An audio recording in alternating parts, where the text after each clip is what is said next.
Assalamualaikum warahmatullahi wabarakatuh.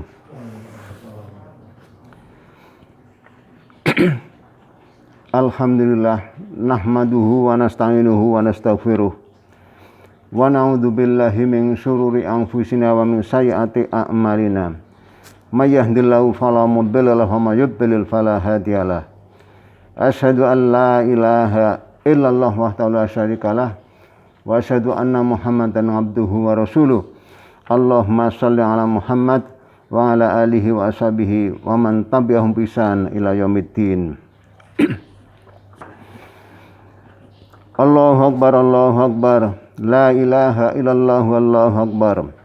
Allahu akbar walillahil hamd. Para hadirin hadirat yang berbahagia, pada kesempatan kali ini marilah kita bersama-sama bersyukur kepada Allah atas nikmatnya yang tak terhingga banyaknya. Betapapun yang ada pada kita ini berbeda-beda.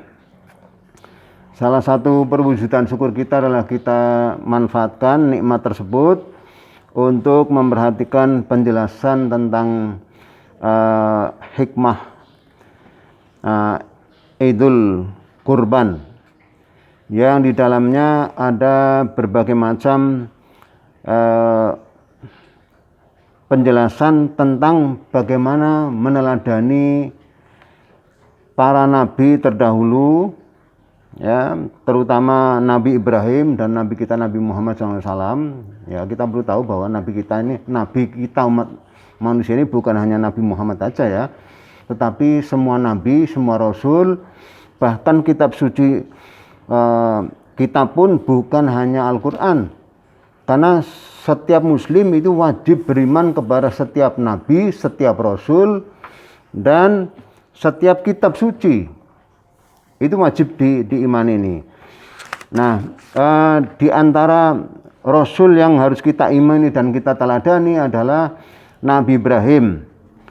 Allah berfirman dalam surat Al-Mumtahanah ayat 4.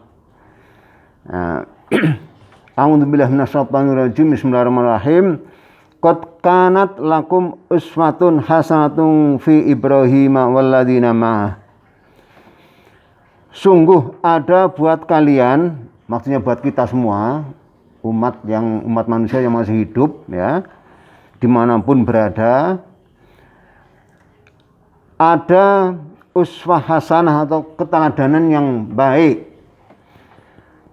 pada Ibrahim dan orang-orang yang bersamanya. Ibrahim ini adalah sebagai uswah hasanah, satu-satunya nama Rasul yang disebut dalam Al-Quran itu adalah Ibrahim. Ya, walau ada sebutan juga uswah hasanah yang di ayat lain, ya, tetapi tidak disebut namanya. Kalau di sini disebutkan namanya langsung. Ya, kalau yang sering dikaitkan dengan Rasulullah Nabi Muhammad, ya, Nabi terakhir, Rasul terakhir, itu tidak disebutkan nama Muhammad. Tapi untuk Ibrahim itu disebutkan secara eksplisit. Ya, tentu ada rahasia. Kenapa? Karena dia telah meninggalkan berbagai macam keteladanan dalam hal keimanan, dalam hal ketauhidan, dalam hal amal saleh, dalam hal salat, dalam hal kurban, dan yang lain-lain itu ada pada Ibrahim ini.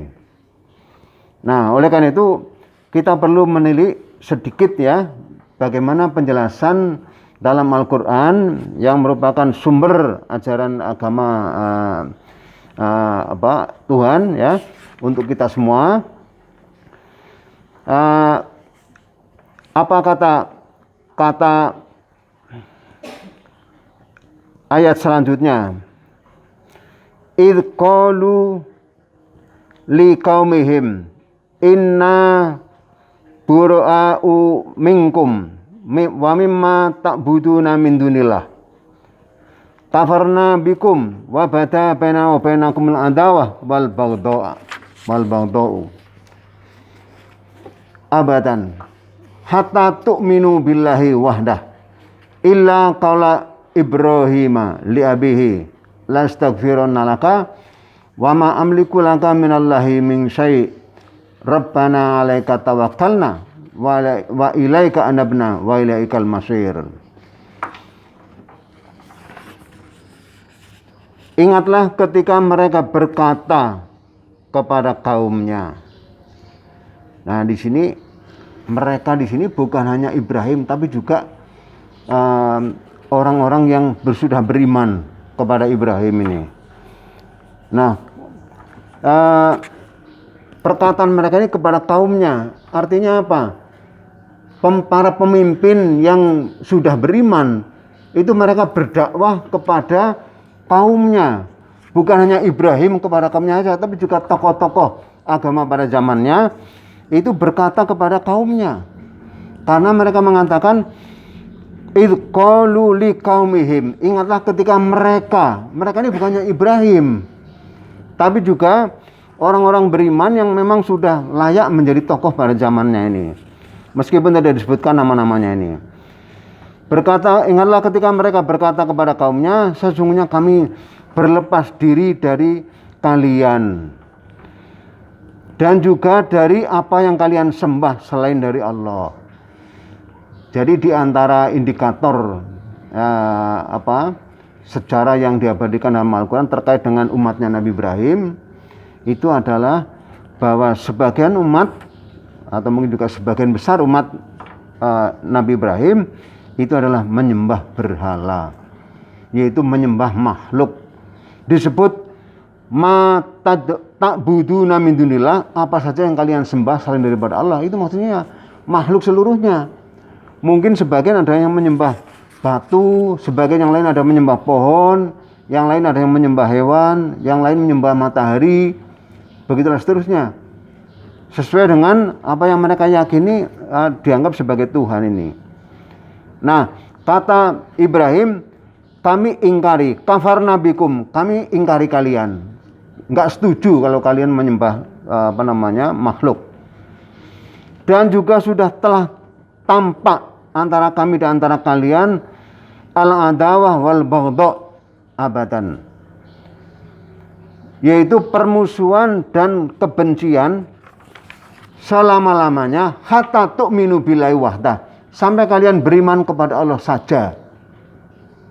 Jadi di sini ada satu statement dari Ibrahim dan kawan-kawannya ya yang beriman bersama beliau. Permusuhan di antara Ibrahim dengan umatnya itu adalah karena mereka menyembah berhala, menyembah makhluk. Bukan hanya yang lain-lain ini, tapi ada batasnya. Batasnya yaitu sampai mereka beriman kepada Allah saja ini. Nah, kalau sudah beriman ya sudah hilang. Nah, ini juga menggambarkan bahwa dalam masyarakat masyarakat dimanapun mereka berada ya, masyarakat itu berada ini, misalnya di Indonesia atau di Arab atau mungkin di Eropa atau di Amerika ini, itu sangat mungkin ya, sangat mungkin terjadi apa yang namanya al-adawah wal baghdha, yaitu permusuhan dan kebencian ini. Jadi itu hal yang secara umum itu tidak bisa ditiadakan. Ya, karena apa? Memang ketika ajaran Allah diturunkan, dibawa oleh para rasul, dijelaskan ada yang beriman dan yang tidak ini. Nah, yang tidak itu selalu saja ya mengajak permusuhan. Sebenarnya permusuhan itu nggak perlu terjadi, ya nggak perlu terjadi. Kebencian juga tidak perlu terjadi ini. Nah, kenapa kok muncul ya dikatakan di ayat ini bahwa telah nyata antara kami dan antara kalian para penyembah berhala, yaitu adanya permusuhan dan kebencian selama-lamanya, abadan, selama-lamanya ini, kecuali kalian berubah menjadi beriman kepada Allah saja ini. Nah, dasar dari kebencian dan permusuhan yang terjadi antara Ibrahim dan umatnya tidak lain adalah demi keselamatan mereka sendiri. Jadi Ibrahim ingin sekali umatnya selamat. Nah kalau dikatakan tersesat kok lalu diharapkan selamat, tidak menyadari kalau dirinya tersesat, kapan mereka akan kembali kepada jalan yang benar ini? Sehingga perlu ada semacam shy war kalau dalam bahasa sekarang, yaitu perang urat saraf, ya, bahwa hidup ini tidak hanya di dunia ini, ya, tetapi ada kehidupan yang berlanjut nanti di alam barzah, di akhirat. Itu kehidupan yang abadi, kehidupan yang ditentukan oleh sepak terjang kita ketika kita hidup di dunia ini nih. Nah itu yang kebanyakan orang tidak sadar ini. Sehingga apa yang dibawa oleh Ibrahim, yaitu ajaran keimanan kepada Allah semata, itu semacam dianggap sepele ini. Seakan-akan iman kepada Allah ini bukan sebagai common sense, sebagai bukan kebutuhan orang banyak yang secara otomatis bisa disadari oleh banyak orang ini. Bahkan sebagian ulama mengatakan bahwa setiap manusia ini membutuhkan santapan jasmani rohani, makanan jasmani rohani, ya, iya. Tetapi kebanyakan orang menganggap yang dibutuhkan ya kebutuhan jasmani, makan jasmani. Makanan rohaninya bisa dianggap sebagai sesuatu yang bisa dipenuhi bagian paling akhir. Nah itu bagian paling akhir ini. Tapi kalau ditiadakan sama sekali tidak bisa ini. Mengapa? Karena manusia ini punya jiwa. Nah jiwa ini tidak bisa ditiadakan. Kalau ditiadakan dari manusia, mati dia ini. Nah kalau mati kok tidak diberi makan, ya dia teriak. Ya dia teriak ini. Oleh karena itu isi teriakannya di antara lain disebutkan dalam surat Fatir ayat 37. Surat Fatir surat ke-35 ya. A'udzubillahi minasyaitonir rajim. Bismillahirrahmanirrahim.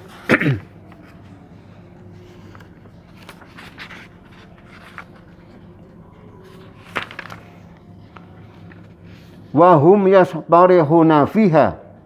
Mereka yang sudah terlanjur meninggal dunia dalam keadaan tidak beriman berteriak-teriak di dalamnya, yakni di dalam neraka, di dalam jahanam, seperti yang disebutkan dalam ayat sebelumnya ini.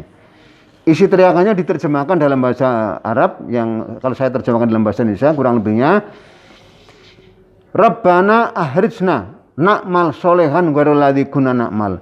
Ya Tuhan kami, keluarkan kami dari neraka jahanam.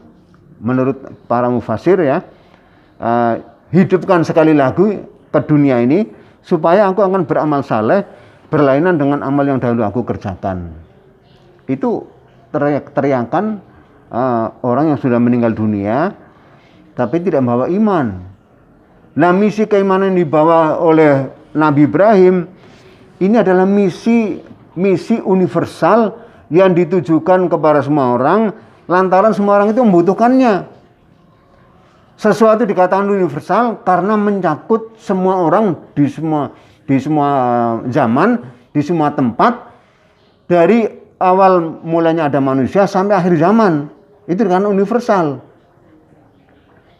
Oleh karena itu kebutuhan persoalan iman ini perlu disampaikan secara terus-menerus ya kepada semua manusia.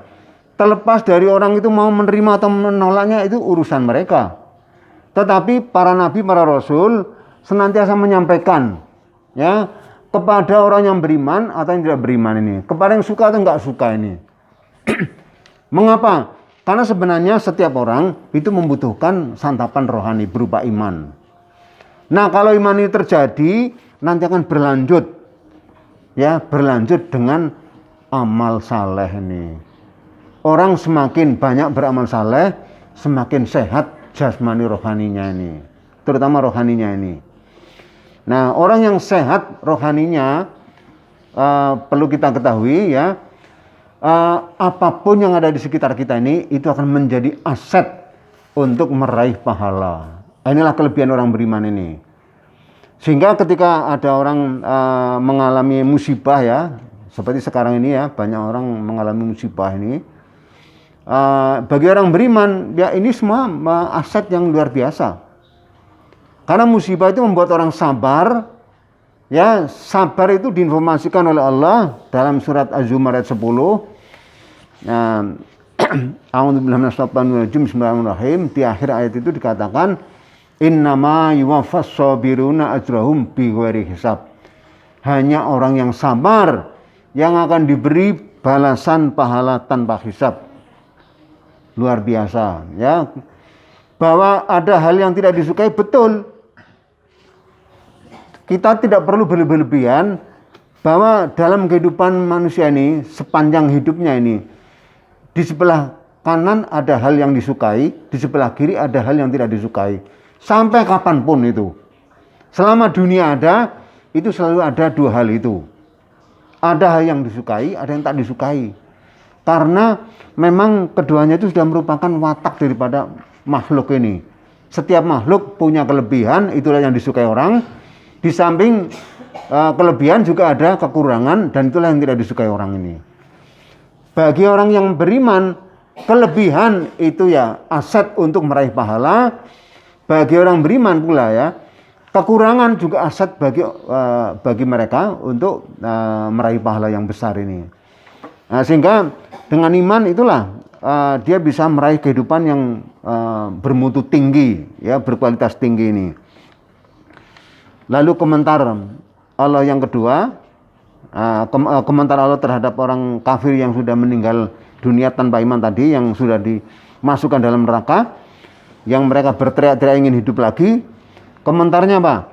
Awalam nu'ammirkum ma yatadzakkaru fihi man tadzakkara waja'akumun nadhir fadzuqu fama lidzalimina min nasir.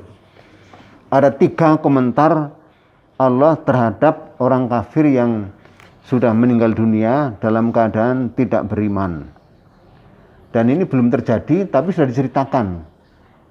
Karena ini adalah cerita di Jahanam, sementara belum ada, Jahanam itu belum dicipta sekarang ini.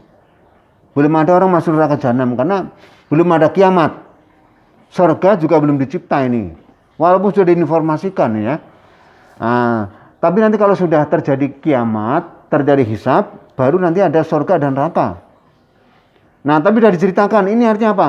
Ini berita gaib sebagai tanda kasih sayang Allah kepada manusia supaya kita jangan mengalami hal seperti ini.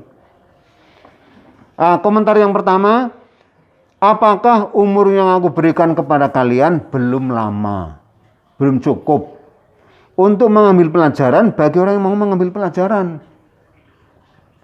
Coba, kalau kita ini, di antara kita ini sudah ada yang umurnya 30 tahun, ada yang 50 tahun, ada yang 60 tahun ya. Berbeda-beda ya, sebagian masih ada yang masih muda ya, umur 5 tahun ya. Tetapi itu dalam bahasa agama itu sudah cukup panjang. Mengapa? Karena untuk masuk surga sebenarnya ini tidak membutuhkan waktu yang lama. Asal orang itu beriman, dia beramal saleh, ya dalam bahasa hadis, ya mangqala fi akhiri kalamihi la ilaha illallah dakhala jannah. Orang yang sempat mengucap kalimat la ilaha illallah di akhir hayatnya, itu dijamin masuk surga. Ya, itu hadis yang sudah populer dan menurut para ulama itu hadis sahih, ya, bahwa untuk bisa masuk surga ibaratnya dengan modal kalimat la ilaha illallah ini sudah bisa masuk surga. Kalau itu diucapkan dengan ikhlas di akhir hayat. Ya, bukan dipaksa ini. Ya, bukan dipaksa ini. Itu komentar pertama. Jadi untuk bisa masuk surga sebenarnya tidak butuh waktu yang terlalu lama nih. Yang kedua, apa belum datang pemberi peringatan kepada kalian? Oh, pasti sudah. Saya seperti ini pun menyampaikan peringatan dari Allah untuk kita semua sebagai penjamu lidah para nabi. Ya, supaya kita bisa menyadari bahwa ya namanya kehidupan di dunia ini adalah terbatas, tetapi yang terbatas ini menentukan nasib kita yang tak terbatas. Yaitu nasib kita nanti di akhirat. Itu komentar Allah yang kedua. belum datang pemberi peringatan? Nah, tentu jawabannya sudah, ya. Lalu yang ketiga, komentar Allah, maka rasakanlah siksa jahanam itu. Dan bagi orang yang dolim tidak akan memperoleh seorang penolong pun. Jadi orang-orang kafir dikatakan sebagai orang dolim, sehingga mereka tidak akan mendapatkan penolong. Coba kalau Allah yang bilang, kira-kira kalau Allah bilang bahwa orang dolim, orang kafir ini tidak akan mendapat penolong, itu seperti apa? Pengaruhnya ini. Perasaannya ke orang yang kafir tadi seperti apa nih? Semacam putus asa, ya. Putus asa ini. Kembali ke Ibrahim, ya. Kenapa Ibrahim itu dikatakan sebagai uswah hasanah? Karena beliau orang yang meninggalkan keteladanan buat kita semua manusia yang hidup sesudah beliau ini. Nah, Bapak sekalian, salah satu contoh keteladanan beliau adalah dalam hal bagaimana menyikapi harta. Nah, ini harta itu sebagai salah satu bagian dari makhluk Allah, itu tentu ada manfaatnya. Tetapi kalau kita salah dalam menyikapi harta, itu bukan harta itu mendatangkan manfaat, tapi justru akan sebaliknya, akan mendatangkan madarat. Nah, orang bekerja keras itu tentu tujuannya supaya mendatangkan harta yang banyak. Tetapi setelah harta itu datang, jangan sampai lalu orang itu salah bersikap. Nah, contoh yang diabadikan dalam Al-Quran, orang yang salah dalam bersikap ketika dia hidup, ya, setelah bekerja keras, punya ilmu yang tinggi, kemudian bisa mengumpulkan harta yang banyak, yaitu kisah Korun. Nah, kisah Korun yang disebutkan dalam surat Al-Qasas ayat 77. Ya, di sana ada nasihat orang yang berilmu atau nasihat, ya, ulama atau nabi pada zamannya. Dikatakan begini, ya, a'udzubillahi minasyaitonir rajim, bismillahirrahmanirrahim. Wabtaghi fi ma ataqallahu darul akhirah wala tansa nasibaka minad dunya wa ahsin kama ahsanallahu ilaik wala tabghil fasada fil ardi innallaha la yuhibbul mufsidin. Carilah kebahagiaan negeri akhirat dengan fasilitas yang Allah berikan kepada kalian. Nah, di sini. Jadi, ma itu adalah apa saja, ya, apa saja nih yang Allah berikan kepada Korun tadi ini. Ya, kalau kita, ya kepada kita ini. Jadi fasilitas itu adalah Allah persilakan untuk dijadikan sarana supaya kita bisa meraih kebahagiaan di akhirat. Dan janganlah kau lupakan bagianmu di dunia ini. Ya, hidup di dunia ini normal saja. Jadi kalau orang di dunia ini butuh rumah, ya buatlah rumah. Perlu mobil, ya silakan pakai mobil, beli mobil. Ya, butuh makan yang enak, silakan. Tetapi semua itu jangan sampai lalu tidak ada kaitannya dengan akhirat. Nah, di sini, karena dalam pandangan Islam, ya, dalam pandangan Allah, ya, dalam ajaran wahyu, entah wahyu itu dari sebelum Muhammad ataupun yang diturunkan kepada Muhammad, ada satu prinsip bahwa setiap amal itu ada balasannya. Artinya apa? Amal yang dikerjakan manusia kemungkinan hanya dua. Mungkin itu berpositif, yang lain mungkin negatif. Ketahuilah bahwa amal positif ada kaitannya dengan akhirat, ada surga, kaitannya dengan surga. Amal negatif juga ada kaitannya dengan akhirat, yaitu ada balasan nanti dengan dosa, balasan dosa dengan siksaan ini. Sangat tidak enak kalau kita menyebut siksaan, ya, atau neraka itu enggak enak ini. Tetapi sekali lagi, seringkali saya sampaikan bahwa persoalan balasan ini adalah hal yang memang paling bijaksana. Adanya amal berbalas itu adalah kebijaksanaan Allah ini. Dalam dunia pendidikan ada istilah reward and punishment. Ya, Kalau orang anak peserta didik berbuat baik, ada rewardnya, ada pujiannya, ada upahnya. Kalau berbuat jahat, menyimpang, juga ada tegurannya, ada sanksinya. Jadi sebenarnya sanksi ini sifatnya otomatis. Ya, saya sebut otomatis supaya kita lebih mudah bisa menyadari daripada kalau semacam dilarang-larang atau diperintah ini. Nah, saya berikan contoh makanan yang dihalalkan dan makanan yang diharamkan. Kurban, ya hewan kurban adalah makanan yang dihalalkan. Kalau orang memakan makanan yang dihalalkan, itu tubuhnya kalau memang tidak alergi dengan daging ya, itu akan sehat. Tetapi kalau bangkai misalnya ya, dalam Quran dikatakan bangkai dalam makanan, kalau dikatakan sebagai makanan yang diharamkan itu. Itu kalau dimakan akan merusak tubuh. Jadi nggak usah dilarang pun kalau orang itu memakan bangkai, tubuhnya akan rusak. Ya, darah itu adalah makanan yang berbahaya buat manusia ini. Kok dimakan berbahaya bagi kesehatan tubuh manusia ini. Khamr itu adalah minuman yang merusak tubuh manusia ini. Orang nekat otomatis akan terhukum dengan sendirinya ini oleh tindakannya ini. Nah, itu yang saya katakan otomatis ini. Nah, coba komentar Korun ketika diberi nasihat, carilah atau gunakanlah fasilitas yang Allah berikan kepada engkau, hai Korun. Jawabannya apa? Qala innama utituhu ala ilmin indi. Korun menjawab, aku diberi harta yang banyak berkat ilmu yang ada padaku. Nah, inilah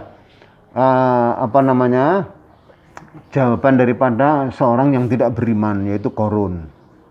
Ketika diingatkan akan akhirat, pentingnya untuk beramal saleh dengan harta yang sudah diperolehnya, malah menolak dalam bentuk yang halus. Loh, aku entuk harta iki mergo ilmu yang ada padaku kok. Kenapa saya harus saya infakkan, saya sedekahkan, saya hibahkan misalnya ini. Wah, itu kan mubadzir itu. Ya, mubadzir ini. Nah, karena apa? Korun tidak punya pengetahuan kalau orang beramal, orang bersedekah, zakat, infak, hibah, wakaf itu adalah untuk keselamatan dirinya di akhirat nanti. Nah, itulah kebodohan Korun. Ya, karena dia nggak mau tahu, akhirnya dia dihancurkan oleh Allah ya bersama hartanya. Dalam ayat lain dibenamkan ke dalam bumi dia, rumah dan kekayaannya ini. Ini satu contoh yang perlu kita ambil iktibarnya, kita ambil pelajarannya. Silakan bekerja keras, tapi setelah sukses jangan lalu tidak dimanfaatkan untuk meraih kebahagiaan yang tertinggi di akhirat nanti ini. Nah, lalu kembali ke Ibrahim. Ibrahim ketika dia diberi putra ya, yang sudah lama dia ingin punya putra, kemudian diberi putra. Lalu dikatakan setelah dia sudah mampu berusaha bersama Ibrahim, alias sudah dewasa, sudah balik ya. Lalu Ibrahim berkata, "Hai anakku, sungguh aku melihat di dalam mimpiku bahwa aku sepertinya disuruh menyembelihmu." Nah, lalu perhatikan bagaimana pendapatmu, hai putraku. Lalu putranya menjawab, "Ayah, kerjakan apa saja yang diperintahkan Tuhan ya kepada engkau. Insya Allah engkau akan mendapati aku sebagai orang yang sabar." Nah, ini putranya Ibrahim ternyata menjawab, mudah-mudahan saya sebagai orang yang sabar. Jadi kalau disuruh menyembelih ya laksanakan saja. Inilah contoh bahwa Ibrahim bersama putranya dalam menanggapi perintah Allah sudah sedemikian bulat. Tidak mikir-mikir lagi, karena apa? Pasti yang ditawarkan Allah itu adalah yang terbaik. Jadi kalau mikir-mikir lagi itu hanya buang-buang waktu, tenaga, dan biaya kalau sampai orang mikir-mikir lagi ini. Tapi dengan segera dia berusaha mengamalkan ini. Maka ketika keduanya telah berserah diri kepada Allah, dalam bahasanya telah Islam, falamma aslama, setelah keduanya Islam, ya, yaitu berserah diri kepada Allah, watallahu lil jabin, dan telah membaringkan pelipisnya, jadi dibaringkan si putranya tadi. Wana dainahu ayya Ibrahim, lalu kami, yakni Allah, memanggil dia, wahai Ibrahim, qad sadaqta ru'ya, engkau benar-benar telah membenarkan mimpimu. Demikianlah kami balasi orang-orang yang berbuat baik. Jadi Ibrahim baru saja membaringkan putranya untuk disembelih, itu dipanggil oleh Allah. Wahai Ibrahim, cukup, jangan kau teruskan. Kau sudah membenarkan mimpimu. Kenapa? Ibrahim sudah tahu maksudnya, bahwa semua, maksudnya harta ini semua itu adalah untuk kepentingan bersama, bukan untuk kepentingan dirinya sendiri. Pada harta itu ada hak-hak sosial, ya. Oleh karena itu putra Ibrahim digambarkan sebagai apa yang disenangi oleh manusia ini, ya berupa harta lah misalnya ini. Itu hendaknya jangan sampai lalu menghalang-halangi orang untuk mengambil manfaat daripada harta tersebut ini. Nah, tapi realitasnya kebanyakan orang justru sebaliknya. Harta dikumpulkan setelah banyak, bukan lalu diambil manfaatnya, tetapi disimpan begitu saja. Apalagi zaman seperti sekarang ini, zaman COVID yang melanda ya semua masyarakat di Indonesia ini. Itu harta kalau hanya disimpan, itu orang-orang yang butuhkan itu sangat kesulitan. Nah, kalau kita bisa membantu mereka, itu pahalanya luar biasa besarnya ini. Sehingga kalau Muhammadiyah misalnya menganjurkan untuk membantu orang-orang yang kena COVID, itu adalah luar biasa besarnya ini, ya. Bahkan korban pun dianjurkan untuk dialihkan untuk membantu penanganan COVID ini. Itu menggambarkan bahwa fungsi harta betul-betul bukan hanya untuk kepentingan di dunia ini tok, tapi juga justru yang lebih besar adalah untuk kepentingan di akhirat nanti ini. Allahu Akbar, Allahu Akbar. La ilaha illallah, wallahu akbar. Allahu Akbar walillahil hamd. Begitulah sedikit penjelasan tentang bagaimana kita meneladani Nabi Ibrahim, ya, yang oleh Allah didesain untuk dijadikan teladan buat semua manusia sampai akhir zaman. Kurang lebihnya mohon maaf. Marilah kita berdoa kepada Allah, mudah-mudahan kita diberi kekuatan untuk mengikuti petunjuknya dan juga diberi kekuatan untuk menjauhi larangannya ini. A'udzubillahi minasyaitonir rajim. Bismillahirrahmanirrahim. Allahumma shalli ala Muhammad wa ala ali Muhammad kama shallaita ala Ibrahim wa ala Ibrahim.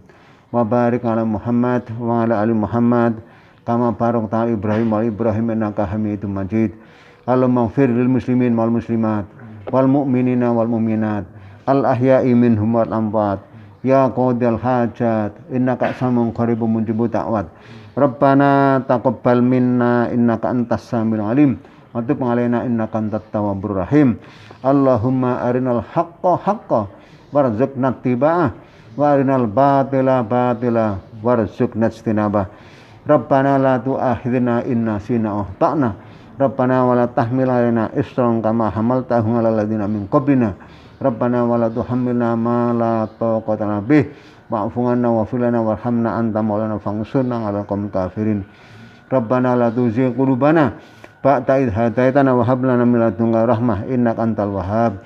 Rabbana atina fid dunya hasanah wa fil akhirati hasanah wa qina adzabannar. Subhana rabbika rabbil izzati amma yasifun wa salamun alal mursalin walhamdulillahi rabbil alamin.